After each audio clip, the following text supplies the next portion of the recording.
আসসালামু আলাইকুম বন্ধুরা, আজকে তৈরি করে দেখাবো স্পেশাল ইফতার রেসিপি। এই নাস্তাটি খুবই মজার, ইফতারে করে খেতে পারেন, আপনাদের খুবই ভালো লাগবে।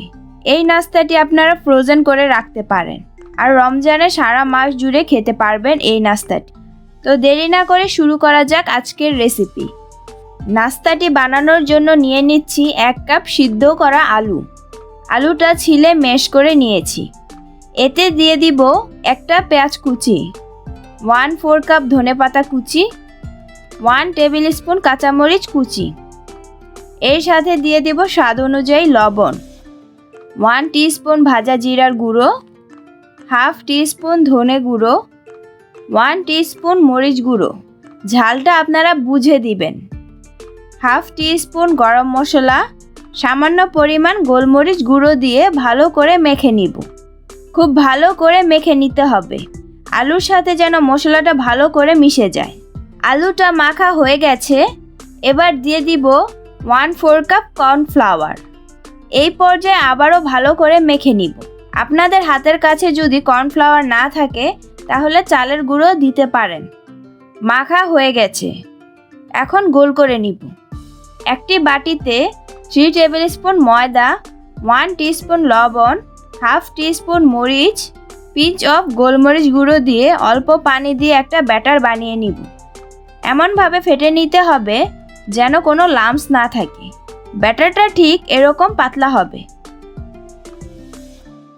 এরপর আলুর ডো নিয়ে নিব আর হাতের তালুতে তেল মেখে নিব। এবার অল্প ডো নিয়ে এরকম করে রোল করে নিব।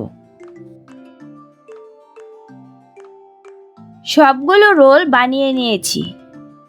রোলটা কোটিং করার জন্য নিয়ে নিচ্ছি 1/4 কাপ কর্নফ্লাওয়ার আর 1 কাপ চিরা নিয়েছি, আর সাথে যে ব্যাটারটা বানিয়েছিলাম সেটা নিয়েছি।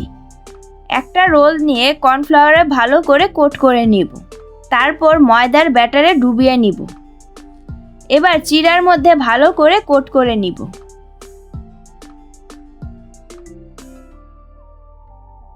এই তো ভালো করে কোট করে নিয়েছি।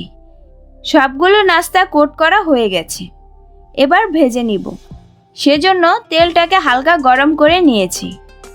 এখন কোট করে রাখা রোলটা তেলে ছেড়ে দিব। এবার ব্রাউন কালার করে ভেজে নিব।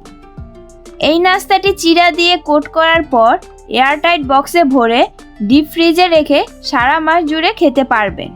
ইফতারের আধা ঘন্টা আগে ফ্রিজ থেকে বের করে ভেজে ইফতারে পরিবেশন করতে পারবেন।